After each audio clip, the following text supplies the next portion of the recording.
144 વર્ષ બાદ આ મહાકુંભ મેળાનું પ્રયાગરાજમાં જ્યારે અત્યારે આયોજન કરવામાં આવ્યું છે, કરોડો ભક્તો જે છે અત્યારે પ્રયાગરાજ ખાતે પહોંચ્યા છે, તેના જ કારણે તેમની માટે ભોજનની પણ વ્યવસ્થા કરવામાં આવી છે। મહાકુંભમાં ભક્તો જે છે એ આસ્થાની ડૂબકી લગાવવાની સાથે સાથે આ મહાપ્રસાદ એટલે કે ભોજનનો લાભ લે તે માટે એક મોટું ભવ્ય રસોડું તૈયાર કરવામાં આવ્યું છે, જેની માટે ભક્તો માટે ભોજન પણ તૈયાર કરવામાં આવી રહ્યું છે। 1 લાખ લોકોને પ્રસાદ પૂરું પાડવા માટે આયોજન કરવામાં આવ્યું છે। એક ભવ્ય રસોડું તૈયાર કરવામાં આવ્યું છે, જેમાં લોકો જોડાયા છે, જેમાં ભોજન તૈયાર કરવામાં આવ્યું છે। મેગા કિચનના દ્રશ્યો આપ જોઈ રહ્યા છો।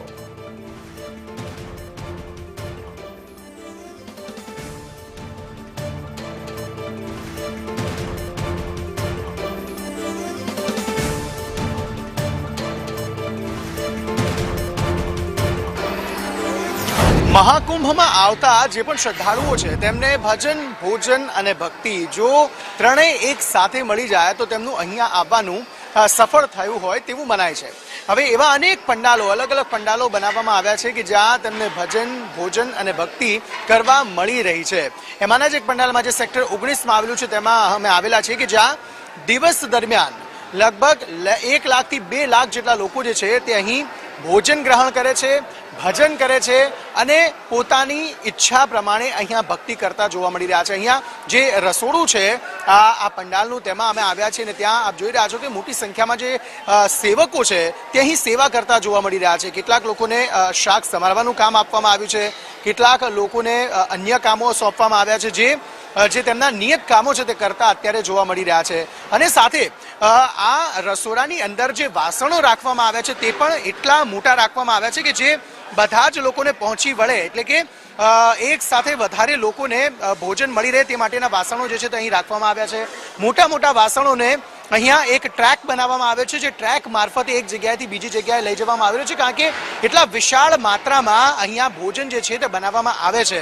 આ વિશાળ માત્રામાં જે ભોજન બને છે તેને આ ટ્રેક મારફતે બહાર લઈ જવામાં આવે છે। આ ઉપરાંત અહીંયાથી અલગ અલગ જે સેક્ટર બનાવવામાં આવ્યા છે એ સેક્ટરમાં અલગ અલગ જગ્યાએ ટેબલ મૂકીને પણ આ જે ભોજન છે તેનું દાન કરવામાં આવે છે। ભોજન દાન ઉત્તમ દાન તેવું માનવામાં આવે છે અને તે જ ઉક્તિને સાર્થક કરતા આ દ્રશ્યો જે છે તે અહીં જોવા મળી રહ્યા છે। આ મોટા મોટા વાસણો જે છે તેને પણ અહીંયા જે ભોજન બને છે એ ભોજન બનાવીને ટ્રેક પર મૂકવામાં આવે છે અને પછી આગળ લઈ જવામાં આવે છે। અને ઉપરાંત આ ભોજન જ્યારે અહીંથી પતી જાય છે ત્યારે પતીને તરત જ બીજું એક સેક્શન અહીંયા એ બનાવવામાં આવ્યું છે કે જ્યાં વાસણો જે છે તે બધા ક્લીન કરવામાં આવે છે અને ફરી એકવાર તેનો ઉપયોગ લેવામાં આવે છે। એટલે કે એવું નથી કે એકના એક વાસણોનો ફરી ઉપયોગમાં લેવામાં આવે છે, પરંતુ તેને ધોઈને પછી એ ચોખ્ખાઈનું અહીંયા ખૂબ જ ખાસ ધ્યાન રાખવામાં આવી રહ્યું છે।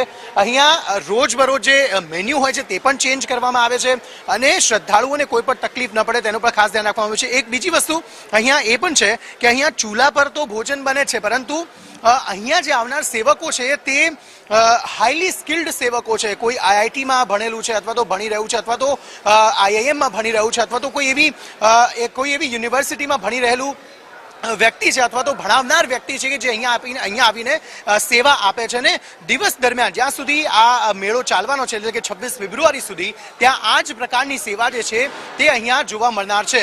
આ ઉપરાંત જે રોટલી હોય છે તેના માટે પણ અલગ સેક્શન બનાવવામાં આવ્યું છે, જ્યાં ઓટોમેટિક મશીન દ્વારા ચપાતી જે છે એટલે કે રોટલી જે છે તે બનાવવામાં આવે છે। માત્ર જે લોટ હોય છે તે લોટને મૂકવામાં આવે છે અને સીધી રોટલી જે છે તે બનીને તૈયાર થઈ જાય છે। અને આ રીતે અહીં સેવા કરતા લોકો જે છે તે જોવા મળે છે। બિલકુલ આપ તસવીરોમાં જોઈ રહ્યા છો, જે લોટ હોય છે તે લોટને અહીં મશીનમાં મૂકવામાં આવે છે અને ડિરેક્ટલી જે રોટલી છે તે એકદમ સંપૂર્ણ ગોળ બનીને અહીં નીચે ઉતરી જાય છે અને તેમાં ઘી લગાવીને આ રીતે લગભગ 1 કલાકની અંદર અહીંયા એક ગણતરી પ્રમાણે લગભગ 2 થી 3 હજાર જેટલી રોટલીઓ જે છે તેનું નિર્માણ થાય છે અને અહીંયા લોકોને એ સેવા પૂરી પાડવાનો મોકો જે છે તે આપવામાં આવે છે। અને મોટી સંખ્યામાં લોકો જે છે ત્યાં સેવા કરવા માટે 26 ફેબ્રુઆરી સુધી અહીંયા અલગ અલગ સ્લોટ બનાવવામાં આવે છે કે જે માત્ર ને માત્ર સેવા કરવા માટે અહીંયા આવે છે અને લોકોને ભોજન પૂરું પાડે છે।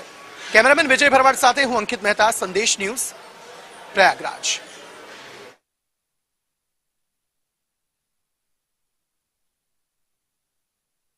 તો ખાસ આપ દ્રશ્યો જોયા પ્રયાગરાજના મહાકુંભના એક તરફ આસ્થાની ડૂબકી ભક્તો લગાવી રહ્યા છે તો બીજી તરફ આ ભક્તોને ભોજન પૂરું પાડવા માટે મેગા કિચન બનાવવામાં આવ્યું છે કે જ્યાં ઘણા બધા લોકો સ્વયંભૂ સેવા કરવા માટે આવ્યા છે.